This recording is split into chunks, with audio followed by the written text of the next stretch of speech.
코로나 바이러스 감염증 19 국내 발생 현황을 먼저 말씀드리겠습니다. 3월 5일 0시 현재 총 누적 확진자 수는 5,766명으로 어제에 비해서 438명이 증가하였습니다. 이 중 88명이 격리 해제되었습니다. 사망 건은 자료보다 조금 증가를 해서 현재까지 공식적으로 확인된 건은 37건의 사망 사례가 발생을 했고, 좀 더 확인 중인 건이 있어서 추후 발표하도록 하겠습니다. 전국적인 발생 상황을 보면 69.4%가 집단 발생과 연관이 있는 것으로 나타났습니다.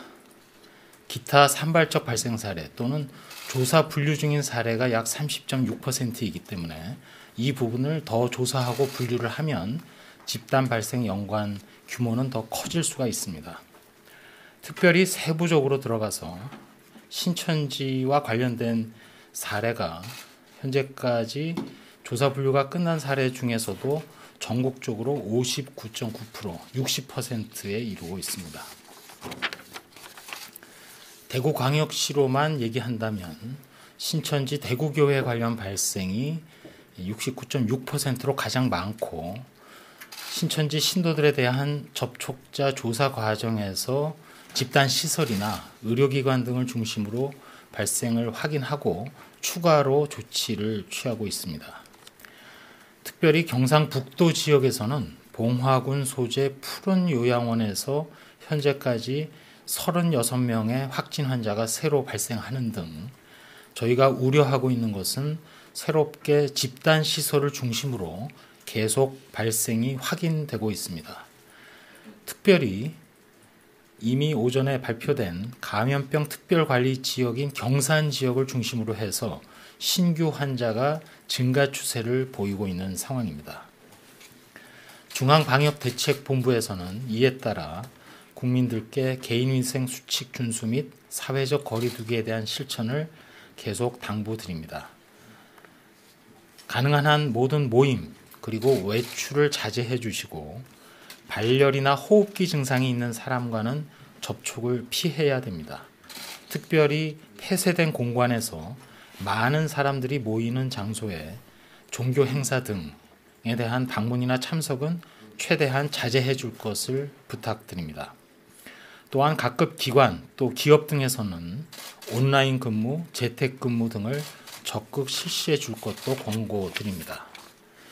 특별히 국민 여러분들께서는 집에 머무실 경우 충분히 휴식을 취하시고 적절한 운동 그리고 균형 잡힌 식생활, 위생수칙 준수, 주기적으로 환기를 실천하는 등 저희 질병관리본부와 그리고 전문가들이 권고하는 대로 건강생활에 힘써 주시고, 발열이나 호흡기 증상이 나타나신 분들은 등교나 출근을 하지 말고 외출을 자제해 주시면서 집에서 충분한 휴식 가운데 약 3, 4일간은 경과를 관찰해 주시기 바랍니다. 그래도 증상이 계속될 시에는 의료기관을 방문하기 전에 콜센터 1339 또는 지역번호에 120을 더해서 각 지방의 콜센터와 또 관할 보건소에 문의하거나 동시에 선별 진료소를 우선 방문해서 진료를 받아주시기 바랍니다. 이때 선별 진료소를 방문할 때에는 마스크를 착용을 하시고, 되도록이면 자기 차량을 이용해서 방문해 주시기 바랍니다. 또한 저희 중앙대책본부를 중심으로 일반 국민을 위한 병원으로서 호흡기 질환자와 비호흡기 질환자의 진료 구역을 구분한 국민안심병원을 전국에 가동하고 있습니다. 1339나 120 등에서 안내를 해드리겠지만 국민안심병원을 이용해 주실 것도 당부드리겠습니다. 이상입니다. 지금부터 질의응답 시간 가지겠습니다. 상황 말씀해 주시고 계십니다. 오성문 JTBC 윤소영입니다.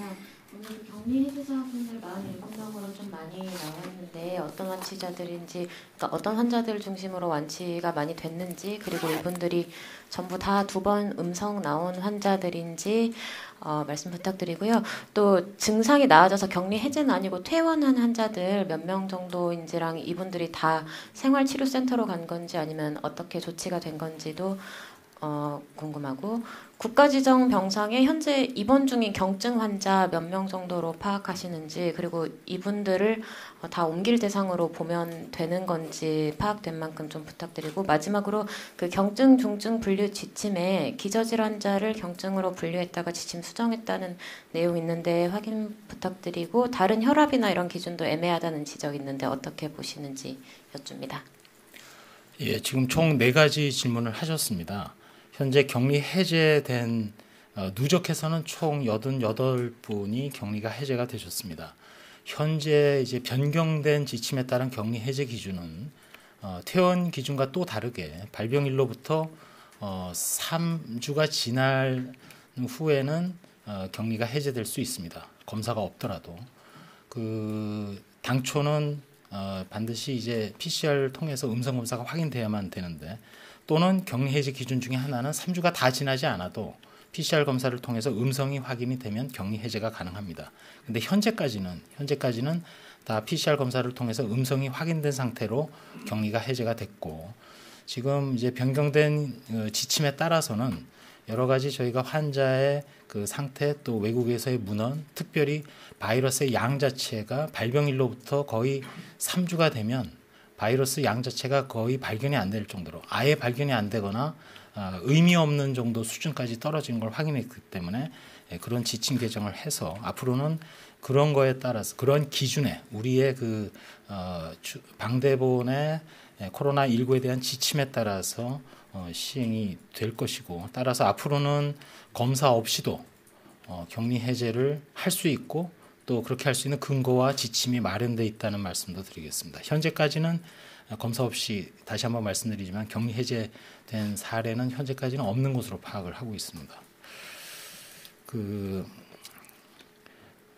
퇴원을 해서 지금 예를 들어서 경증 환자도 그렇고 일부 이제 국가격리 입원 병상에 들어있다거나 환자의 중증도 분류 이전에 입원해 있는 환자분들의 전원이라든지 병상의 재배치, 이런 것들이 현실적으로는 지금 특별히 이제 특별관리 지역인 대구를 중심으로 해서 진행은 되고 있는데, 아무래도 현실적으로 좀 애로사항도 있고, 왜냐하면 일단 환자분이 특정한 그 중증도를 이미 입원이 어느 정도 진행된 과정에서 재차 분류하기가 쉽지는 않은 상황이기도 합니다. 따라서 그 부분 관련해서는 저희가 정확한 지금 통계나 현황을 가지고 있지는 않은 상황이나, 다만 최소한 현재 입원 대기 중이거나 이제부터라도 분류가 되고 있는 건이 거의 2,000건 내지 2,000건이 좀 넘는 것으로 되어 있기 때문에, 그분들 중에는 고위험군에 대해서는 당연히 처음부터 연령 등 기저질환과 관련해서 중증으로 분류되는 고위험군의 경우는 적절한 국가격리 입원 병상이라든지 제대로 된 전달 체계에 이제 배치가 되고, 또 경증, 또 무증상 이런 경우는 생활치료센터에서 관리가 될 수 있도록, 그 생활치료센터조차도 저희가 최선을 다해서, 오전에 중수본 브리핑 때도 들으셨겠습니다만 다음 주 중까지는 최대한 저희가 입원 대기 중인 분들, 또 현재 대구 등 특별관리 지역을 중심으로 해서 그 신천지 교도들과 관련된 검사가 거의 이제 후반부를 향해서 진행되고 있는 상황이기 때문에 전달 체계 자체가 문제없이 각 병원 또 시설 등에 이용하실 수 있고, 또 배치가 될 수 있도록 노력하고 있다는 말씀을 드리고, 자세한 수치에 대해서는 좀 차후에 다시 정리를 하도록 그렇게 하겠습니다. 그 두 번째, 세 번째를 묶어서 답변을 드린 셈이 되고요. 마지막 관련돼서는 지침을 제작하고 완성하는 과정에서 저희가 좀 오류 내지는 좀 실수가 있었던 건 사실입니다. 그래서 그 부분과 관련해서는 이제 수정을 하고, 그 부분에 대해서는 급하게 또 다시 널리 공고를 해서 알려드리도록 하겠습니다.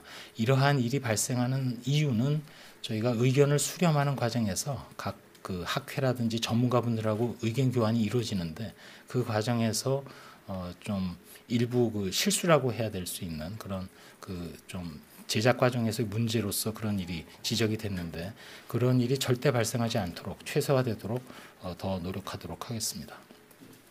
다음 기자님 질문 받겠습니다. 두 번째. 네, 저 뉴스원 서영빈입니다. 두 가지 질문 드릴 건데요. 첫째로 그 우한에서 입국한 신천지 신도들 조사 어디까지 진행되는지 궁금하고요. 둘째로 이 지자체에서도 역학 조사를 하는데 카드 사용 정보를 그 조회를 하려고 하는데 질본에서 협조나 허락이 잘 안 돼서 어려움이 좀 있다고 하는데 어떻게 보시는지 궁금하고 질본 허락 없이는 그 카드 사용 조회를 할 수 없는지 궁금합니다.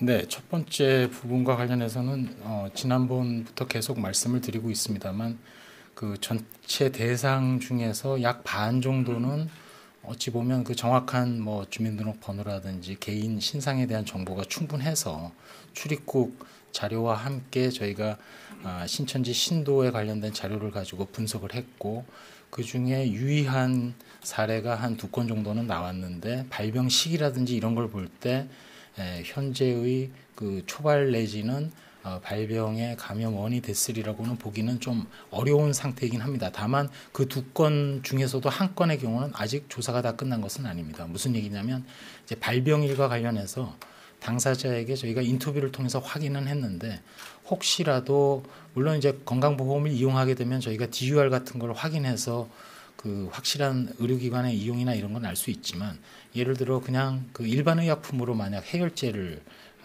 그냥 복용을 했다든지 할 경우에는 좀 더 정밀한 조사나 이런 것들이 필요하기 때문에 뒤에 얘기할 수는 뭐 카드 사용과 관련될 수도 있겠습니다만 그래서 그런 것들이 조금 더 조사가 남아 있고 크게 보면은 그 반 정도 되는 나머지 집단의 경우에는 그 주민등록 번호나 그 가지고 있는 정보가 조금 한정이 돼 있습니다. 따라서 필요한 정보, 예를 들면 뭐 휴대전화 번호라든지 이런 것들을 더 매칭을 해가지고 정밀하게 또 본인 인지를 확인하고 추적을 해야 되는데 그 부분은 아직도 진행 중에 있다는 말씀을 드립니다. 그렇게 되는 이유 자체가 규모가 워낙 큰데다가 그 시기 자체는 일단 좁혀서 금년 2월, 1월, 12월 이렇게 역순으로 해서 진행을 하고 있는데 그것도 더 진행이 되는 대로 말씀을 드리도록 하겠습니다.